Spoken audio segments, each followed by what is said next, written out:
I wasn't supposed to see the email. It landed in my inbox by mistake, forwarded from my sister Hannah's work address, buried under a pile of corporate event pitches. But the subject line stopped me cold. Clara's avocado toast dreams. I clicked. Inside was a screenshot of a group chat thread from Hannah's law firm. Brandon, her fiance and junior partner, had started it. Her sister's doing what now? Running a supper club? Cute. Bet she still calls it pursuing her passion. Hannah responded, "Let her play chef. She'll come crawling back when she maxes out her third credit card." And the kicker, from another associate, "Maybe we can get her to cater the wedding.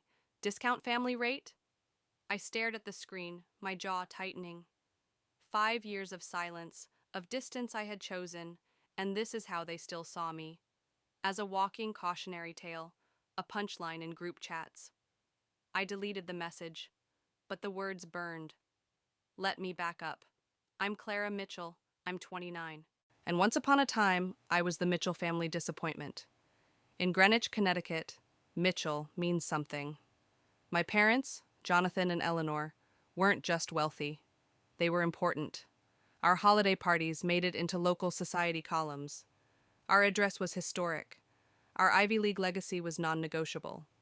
My older brother Evan breezed through Wharton and now helms acquisitions for a hedge fund. Hannah, 3 years younger than me, wore her Harvard law degree like a shield. And then there was me, the middle child, the wild card, the one who, by 16, was skipping cotillion classes to experiment with fermentation techniques in the pantry. I was happiest in the kitchen, not the glossy show kitchen upstairs. No, the real one, in the back. The one our housekeeper Lena ran like a church. She taught me how to peel garlic by hand, how to trust my nose over any timer. While Hannah was collecting mock trial trophies and Evan was building his portfolio at 19, I was running a black market supper club for my college classmates, serving 5-course meals from a hot plate and charging just enough to cover rent. My parents didn't know. Not until I dropped out of my MBA program, 3 semesters deep, halfway through a project on risk mitigation, to join a culinary institute downtown. It was a move they called irresponsible, then embarrassing, then disowned. "We don't bankroll hobbies," my father had said, calm as ice. So I walked away. No inheritance, no connections, just my knives, $2,000 in savings, and a roommate who let me sleep on the floor for 3 months in exchange for Sunday meal prep. The next 5 years were fire, not metaphorically, literally. Burns, cuts, 2 a.m. oil splashes, tempers, slammed walk-ins. I worked back of house at 3 different restaurants before I met Chef Laurent, a Michelin-starred French genius who tasted one of my reductions at a catering gig and said simply, "You don't belong here. Come to my kitchen. I'll make you earn it." And I did. Under Laurent, I bled. I failed. I learned. Then I created. Word spread. I earned my own station, then my own menu. Then came James Warren, a venture capitalist who tasted my scallop dish at a private tasting and made me an offer. "Build your own place. I'll fund it." And Table 6 was born, every inch of it mine. From the chalkboard menus to the herb wall I designed with a hydroponic startup. We launched quietly just under 3 years ago. And by the second month, we had a wait list until December. My parents didn't know, neither did Hannah, until the invitation arrived. I recognized the envelope immediately, thick, cream, embossed in gold foil.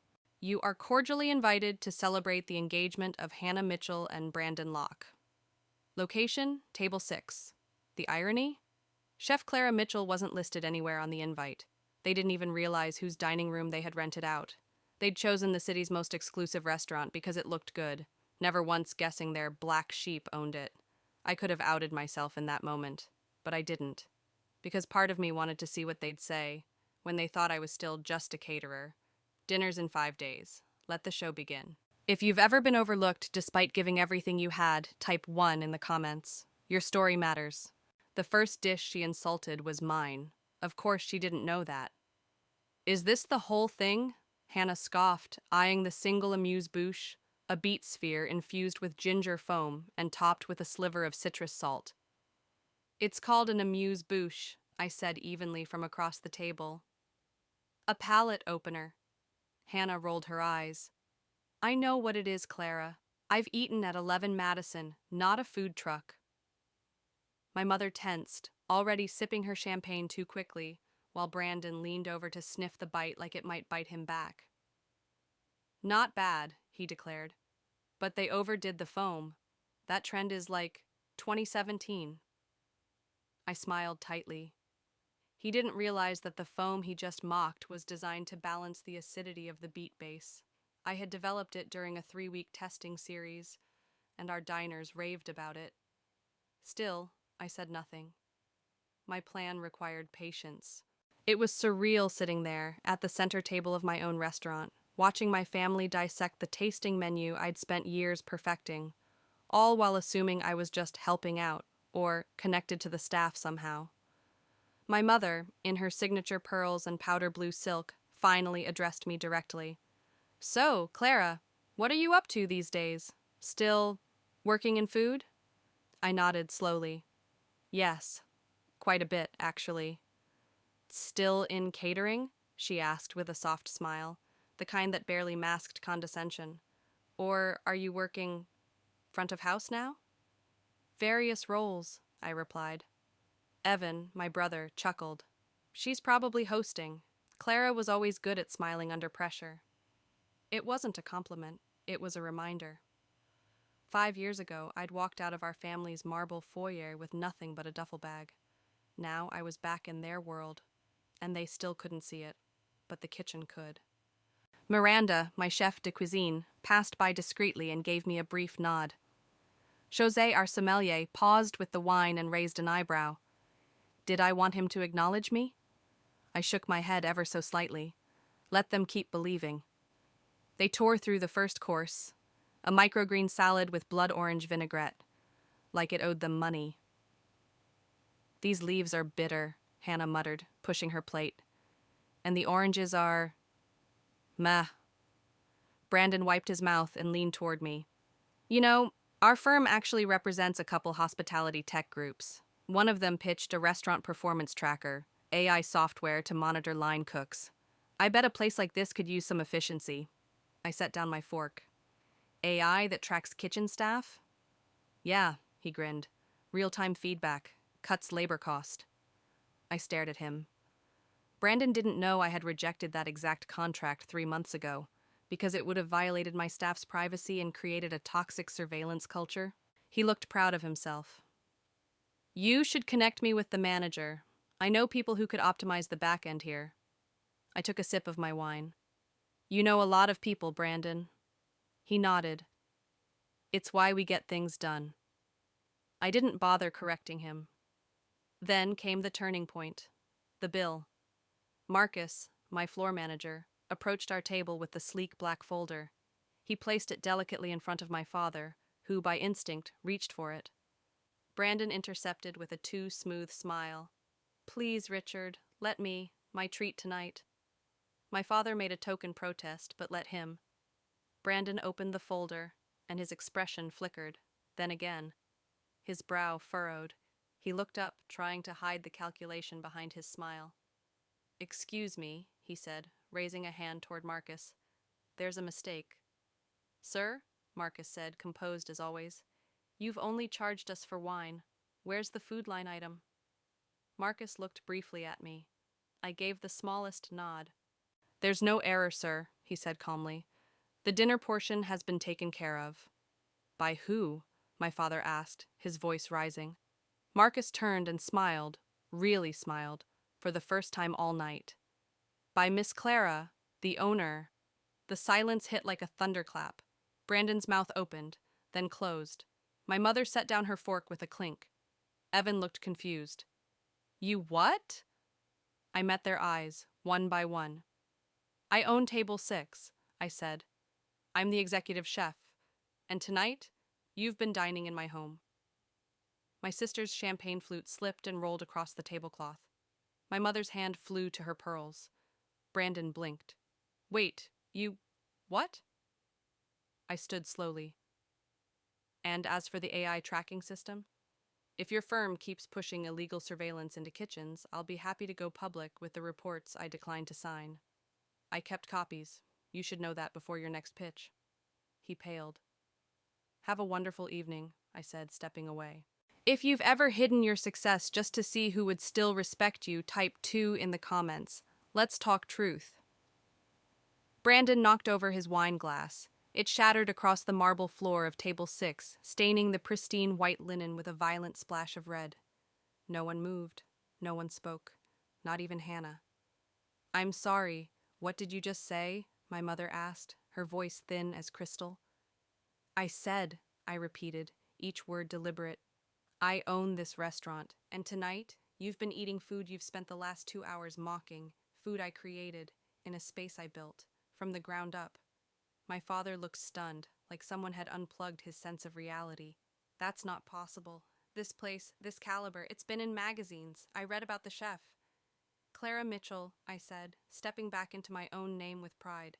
The same daughter you cut off, the one who was, apparently, too good at smiling under pressure. Brandon tried to recover, brushing imaginary crumbs off his lapel. Well, this changes things, he said, smiling weakly. Really impressive, Clara. I had no idea you'd gotten this far. Maybe we should talk. Expansion, franchising. I've got investors who'd love to see your pitch. No thank you, I said flatly. My sister scoffed. So all this time you've been pretending to be struggling, playing poor just to catch us off guard? I wasn't pretending, I said. I just didn't correct your assumptions. Hannah narrowed her eyes. That's manipulation. No, Hannah. What you did, the jokes, the condescension, the surveillance contract you tried to sneak in through Brandon's firm, that's manipulation. Her face flushed. You let us sit here insulting everything, my mother said, and you said nothing. Because I needed to see if you could respect me without the titles, the articles, the press. You couldn't. There was a long pause. Then quietly, Evan spoke. Clara, this is extraordinary. I mean it. I didn't know. I should have reached out. I'm sorry. Of all of them, his words rang truest. I appreciate that, I said. But why keep it from us? My mother asked, folding her napkin slowly. We could have helped. I laughed, bitter. Help? Like you helped when I chose culinary school and you revoked every dime of support? Or when you told me chefs were hired, not made? Or when you said cooking was for people who serve? She looked away. You only care now because success makes it palatable. My father leaned in. Let's not get emotional. This is business. Clearly you've built something incredible. We can help you protect it. Strategize. Expand. I don't need your connections, I said. And I'm certainly not giving Brandon's firm access to my systems again. Brandon cleared his throat. About that, Clara, that data sharing NDA, if it surfaces, it could put my firm in a sensitive position. That's your problem, I said, then looked directly at Hannah. You both crossed a line. If you keep pushing AI surveillance contracts into kitchens disguised as efficiency tools, I'll go public, with timestamps, with signatures. My sister's lip curled, but she said nothing. Then Miranda appeared, cool as ever, in her chef whites. Clara, your investors are waiting in the private lounge, and the mentorship program schedule for Saturday is confirmed. Thanks, I nodded. I'll be there shortly. My mother stood abruptly. Clara, don't walk away like this. We're still your family. No, I said gently. We're related. Family would have seen me, believed in me. You only see worth now that it's printed in Forbes. You're being cruel, she said, trembling slightly. I'm being honest, I replied. Something we've never had much of at this table. A pause. Then Hannah stepped forward. Will you still come to the wedding? Her voice was smaller than I remembered. I considered it. Yes, I'll be there, as your sister, not your charity case. And would you still host the dinner? She added, glancing away. For the bridal party? I nodded. I will, as a gift, from me, not as a marketing stunt for Brandon's firm. Understood, she said quietly. My father extended his hand. I mean it, Clara. You've done something remarkable. We underestimated you. I didn't take his hand. That's the thing about underestimation, Dad. It works until it doesn't. I turned to leave. Behind me, my mother whispered, So what now? I stopped, looked over my shoulder. Now, now I go back to work, because while you were measuring me by degrees and dinner party invites, I was building an empire. If you've ever had to fight to be taken seriously, type 3 in the comments. We see you, we respect you,